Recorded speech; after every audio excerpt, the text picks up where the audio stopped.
श्री शिवाय नमस्तुभ्यम।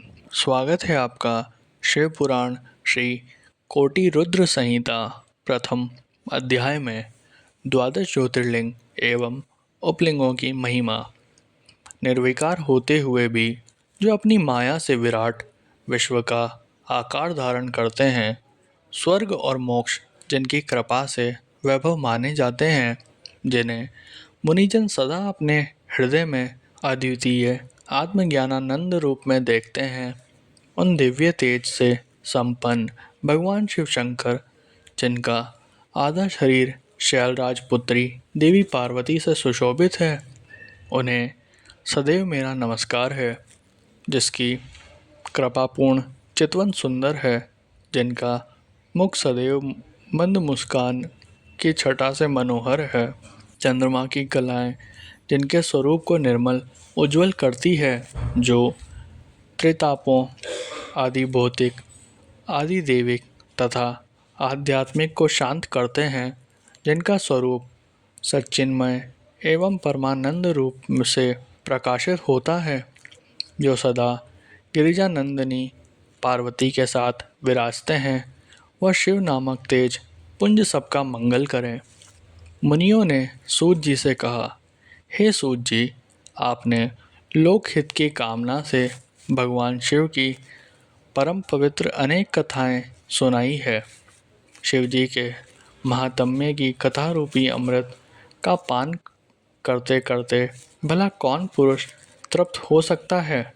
मुने, आप इस जगत के मंगल के लिए पृथ्वी के तीर्थ स्थानों में श्रेष्ठ व प्रसिद्ध शिवलिंगों की कथा का वर्णन कीजिए। मुनियों के प्रश्नों को सुनकर महाज्ञानी सूत जी बोले, हे ऋषियों, आपने संसार के हित की कामना से बड़ा सुंदर प्रश्न किया है। आपकी भगवान शिव में अगाध भक्ति और उनकी कथा में महान रुचि है।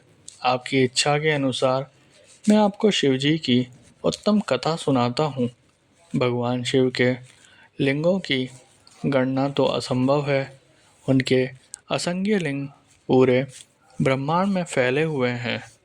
अब मैं आपको मुख्य लिंगों की कथा सुनाता हूँ।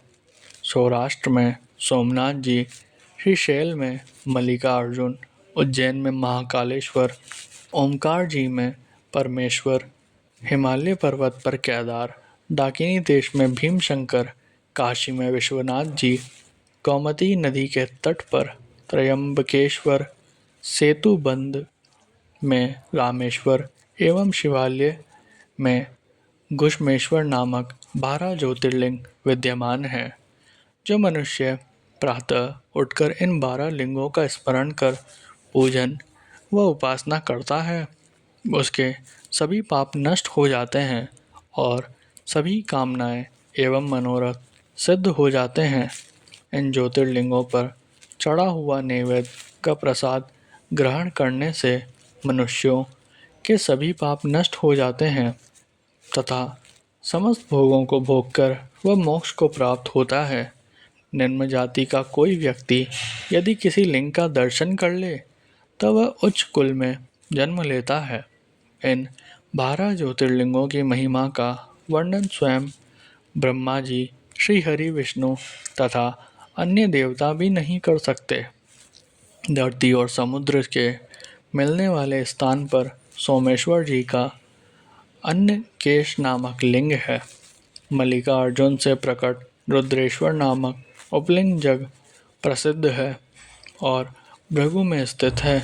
नर्मदा नदी के तट पर स्थित महाकाल शिवलिंग का दुग्धेश नामक उपलिंग है, जो सुख देने वाला है।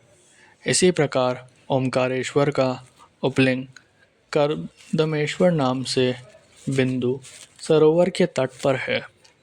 केदारेश्वर का उपलिंग भूतेश्वर नाम से यमुना नदी के तट पर है। यह पापों का नाश करता है। भीमेश्वर उपलिंग भीमशंकर नामक ज्योतिर्लिंग का है और सह पर्वत पर स्थित है। नागेश्वर का उपलिंग मल्लिका सरस्वती तट पर भूतेश्वर नाम से स्थित है और रामेश्वर में घुश्मेश्वर लिंग के उपलिंग के रूप में व्याघ्रेश्वर लिंग स्थित है। इस प्रकार मैंने आपको 12 ज्योतिर्लिंगों और उपलिंगों के बारे में बताया। इनके दर्शनों से समस्त मनोरथ सिद्ध होते हैं।